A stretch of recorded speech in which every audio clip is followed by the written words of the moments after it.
Notícia que também está no portal da Educadora. Terá serviço de cobrança semelhante a boleto. Ferramenta permitirá que empresa ou prestador de serviço emita um QR Code para receber os pagamentos imediatos em pontos de venda ou comércio eletrônico, por exemplo. Além das cobranças com vencimento futuro, a gente tem ouvido falar muito do Pix. Nem todo mundo entende o que é o Pix, como o Pix poderá ser usado.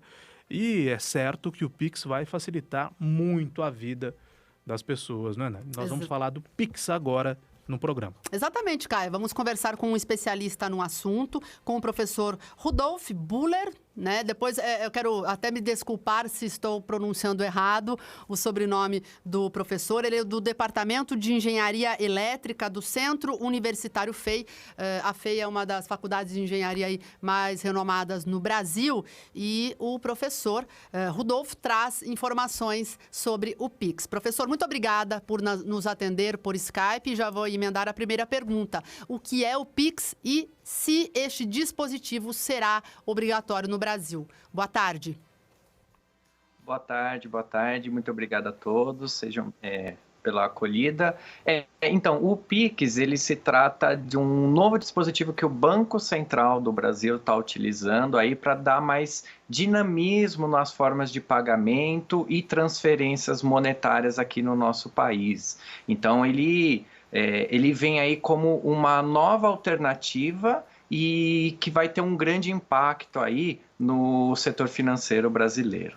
Bom, e todos os correntistas terão que adotar o Pix, enfim, como é que é esta tecnologia e como que a gente se cadastra para ter acesso a este benefício? Muito bem.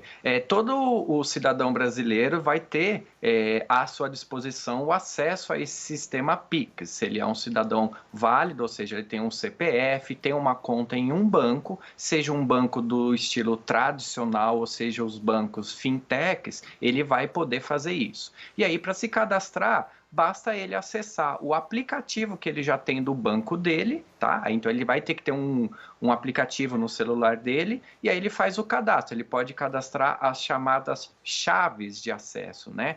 Que a gente tem aquelas básicas que vai ser ou o seu próprio e-mail, o número do seu telefone, normalmente celular, né? E também o seu CPF, se for uma pessoa física, ou o CNPJ para pessoas jurídicas. Fora as chaves que a gente chama de chave aleatória, que aí se você olhar para uma chave aleatória, você vai ver um monte de letras e números em sequência, que não vão fazer um sentido para nós, mas que isso vai ser como se fosse a sua identidade naquele banco onde você pode receber uma transferência bancária e também usar para fazer pagamentos. Professor, você sabe que tem muita gente desconfiada, né, em relação à tecnologia, tem muitos golpes por aí, então dá para confiar? Tem muita gente com medo da tecnologia, gente que não tem lá muita habilidade. Meu pai, Caio, perguntou, ele falou, nossa, no aplicativo do meu banco tá me mandando cadastrar no Pix, será que isso não é golpe? Posso? Será que eu não posso? E qual é a orientação? A gente pode confiar?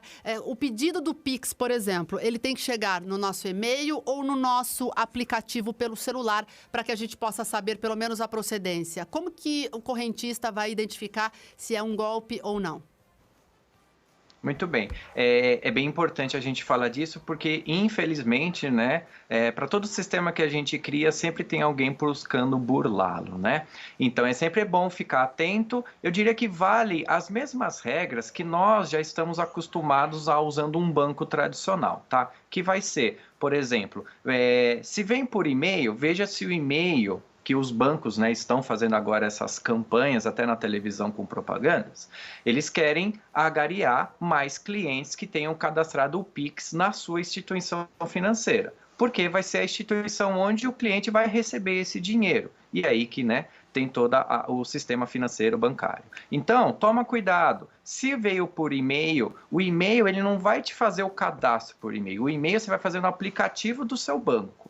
Então, o e-mail pode te chamar, olha, eu sou o banco tal, vem fazer a sua chave com a gente. Então, evite clicar em links, abra o aplicativo do seu banco, seja ele qual for, e aí você faz dentro do aplicativo do seu banco. Então, inclusive, tomar cuidados, né? Que a gente já teve até a época quando o governo lançou aquela Caixa Tem, né? Que tinha aplicativos falsos nas lojas de aplicativos, né? Do Google, da App Store e tudo mais. Então, use o aplicativo do banco que você já tem, já está acostumado. Então, cuidado para evitar entrar em golpes. E então, essa seria a dica básica e vale todos os cuidados que você já deve ter normalmente. Professor, o Pix será obrigatório e significa que a gente não vai mais pagar TED e DOC? Eu sou uma pessoa que faço muitas transferências. Eu tenho, infelizmente, né, contas em 2 bancos e eu fico movimentando e a gente sempre acaba pagando. Um TED é muito caro, uma tarifa deve chegar até R$15 para uma transferência. O Pix não vai cobrar nada do correntista? Vamos lá. Relação a custos, né? Primeiro você perguntou se era obrigatório. Não vai ser obrigado a pessoa ter uma chave Pix. Se ela quiser continuar utilizando DOC e TED, por muito tempo ainda isso vai continuar valendo. Não tem nada dizendo que vai deixar de existir o DOC ou o TED ou mesmo o boleto tradicional, tá?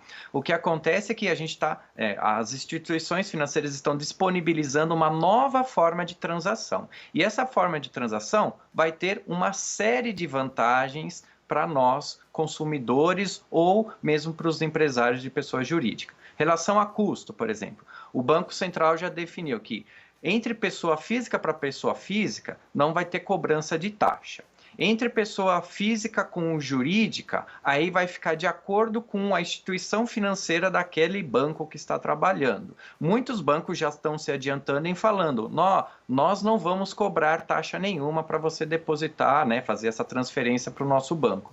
Então, isso vai ser uma vantagem. Para quem faz muito DOC, TED, você vai deixar de fazer essa operação, que além dela ser cara, ela é lenta, né? Ela leva lá, por exemplo, no DOC seus 2 dias úteis aproximadamente. No Pix, o Banco Central garante, né, que ele vai ser uma transação de até 10 segundos, ou seja, virtualmente podemos dizer que é instantâneo, tá? Então isso vai dar muita agilidade e isso vai ser extremamente bom para o comércio também e para a indústria. Por quê?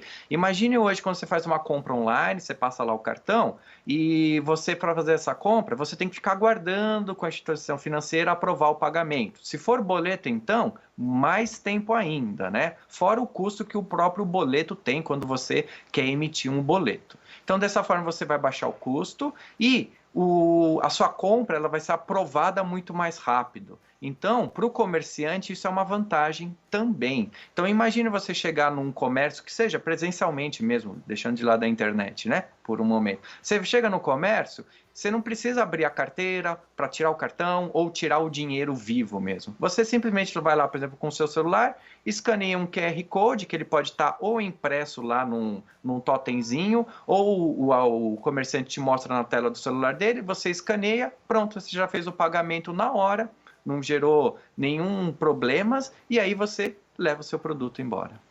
Só uma última colocação ao professor. Na verdade, professor, são 2 perguntas muito curtas, muito simples, numa só. O Pix é seguro? Para quem chegou agora e não acompanhou as suas respostas anteriores. O Pix é fácil de usar? Sim, para ambas as perguntas. Ele é seguro, sim, até mais seguro do que o DOC e o TED, pelo fato de que você carrega nele mais informações do que num boleto, por exemplo. Se você vai pagar um boleto, você tem aquele código de barras, você tem aquelas sequências de números, né, numérica, quando você está digitando ou escaneando com a câmera do seu celular. No Pix, você vai usar o que a gente chama de QR Code, que é aquela imagem, geralmente um quadrado, cheio de quadradinhos pequenininhos, pretos e brancos dentro. Então, ele carrega muito mais informações dentro dele. Então, você consegue ter mais segurança nesse aspecto. E ele vai ser mais fácil, por quê? Por exemplo, se eu tiver o seu número de telefone ou o seu CPF, eu posso fazer a transferência para você sem precisar me preocupar qual é o código do seu banco, qual é o número da sua agência, qual é o número da sua conta, e muitas vezes, se é de bancos diferentes, você tem que saber também o CPF da pessoa, ou o CNPJ, se for uma PJ. Então, ele vai ser muito mais simples e mais rápido também e mais barato. Então, hoje, por enquanto, ele vai funcionar apenas para operações que seriam o nosso de débito, não ainda há operações de crédito nele, mas o Banco Central ainda está fazendo estudos, então eles querem primeiro deixar isso rodando direitinho, e uma vez que está rodando, eles vão pensar nas operações de crédito. Muito bem, agradeço a participação do professor Rodolfo Buller, do Departamento de Engenharia Elétrica do Centro Universitário FEI. Muito obrigada, professor. Ótima tarde para o senhor. Eu que agradeço. Obrigado. Tchau, tchau. Até uma próxima. 1h40. Minha gente, o novo sempre vem, o novo sempre vence. Nós temos de entender a chegada da tecnologia, das ferramentas da tecnologia e usá-las. Ainda que você seja, como é o nosso colega Ivan Schutzer, o Ivan Schutzer, o da Canhota, que apresenta o Educadora de Manhã, não, eu acho que ele não vai ter Pix porque ele é neofóbico. O que é neofóbico? Ele tem fobia de novidade. Outro dia ele anunciou, aliás, todo dia ele anuncia no programa dele, diz que Baterias Boa Vista, diz que para um número, e eu disse a ele, o da Canhota, ninguém mais disca para lugar nenhum, não tem mais telefone de disco. E ele respondeu, mas eu não gosto das coisas novas, eu gosto das coisas antigas. Se eu pudesse ter em casa um telefone de disco, eu ainda teria. Se eu pudesse ter em casa... Os bolachões? Uma televisão de tubo, eu ainda teria. Um toca-discos, né, com LPs, eu ainda teria. Ele é do contra, aliás, ele ainda tem um toca-discos na casa dele. LP é legal, agora... E ele TV coloca... de tubo, não. Ele já me confidenciou, ele coloca músicas da Mercedes Sosa, ele coloca uma boina, acende o seu charuto e tem uma camiseta, inclusive eu dei de presente para ele uma camiseta com a foto de Fidel Castro. Ele e Biagione, né? O Biagione, se o nosso da Canhota é vermelho, o nosso Biagione é roxo, né? O da Canhota é comunista. O Biagione é muito comunista. É ultra, né? Comunista, né? E o nosso Montanher também é bem uma esquerda. Disputa para saber quem é mais, né? Mas a gente são cabeças pensantes. São cabeças pensantes, são homens inteligentes e opiniões que nós devemos valorizar, até porque é somando opiniões que a gente chega a uma conclusão mais razoável, mais próxima da realidade. De toda maneira, a gente não vai fugir das novas coisas da tecnologia. E o Pix é uma boa. Eu achei ótimo. Agora no governo Bolsonaro, porque a gente tende, por isso, né, usando corretamente o Pix para as várias operações de transferência e de pagamento. É claro que você precisa ter dinheiro na conta, não é? Para fazer uma transferência, hoje um DOC ou um TED. E, evidentemente, você não vai conseguir fazer uma transferência de um dinheiro que você não tem. Mas, pelo menos, você vai ter a possibilidade de pagar menos taxas aos poderosos e bilionários, multibilionários bancos, né? E também às operadoras de cartão de crédito, daquelas maquininhas de cartão de débito e crédito. A vida do consumidor vai ficar muito melhor, vai ser facilitada e nós vamos pagar menos, pelo menos pelo que eu entendi até agora, menos taxas do que nós normalmente pagamos. Hoje pela manhã eu vi a fatura do meu cartão de crédito, tinha lá anuidade diferenciada. Nossa, como irrita isso, Caio? Que porra que é anuidade diferenciada? Já não basta a fatura que eu pago, os juros que eu pago, eu ainda tenho que pagar anuidade diferenciada para deixar banco mais rico do que normalmente é. Anuidade diferenciada. Por quê? Tem a anuidade igual e tem a unidade diferenciada. A anuidade diferenciada. A gente paga muita taxa e o Pix é um caminho, pelo menos parece ser um caminho para que as nossas operações sejam facilitadas e que a gente pague menos de taxas do que nós estamos pagando até hoje. Concordo, totalmente. É um absurdo você fazer um DOC ou um TED pagar R$15. E o detalhe, Caio, um TED, por exemplo, você só consegue fazer até às 5 da tarde. Então, quer dizer, se você tem uma situação de urgência, emergência, você precisa fazer uma transferência, por exemplo, 7 da noite, seja por qual for o motivo, você não consegue. Se for de sexta-feira, meu amigo, desiste, é só na segunda que você vai conseguir resolver a pendência. Então, o Pix, ele vai trazer isso também, transferências, a possibilidade de transferências 24 horas por dia, todos os dias. De sábado, 3 horas da manhã, pelo menos é a concepção do Pix. Se na hora vai funcionar, a gente vai ter que ver. Mas eu achei ótimo, vou aderir. E é isso mesmo, né? Tem que desonerar o nosso bolso do consumidor e deixa esses banqueiros para lá, pelo amor de Deus, né? Banqueiro ganha em qualquer situação, Meu né? Deus. Seja de pandemia, não seja de pandemia.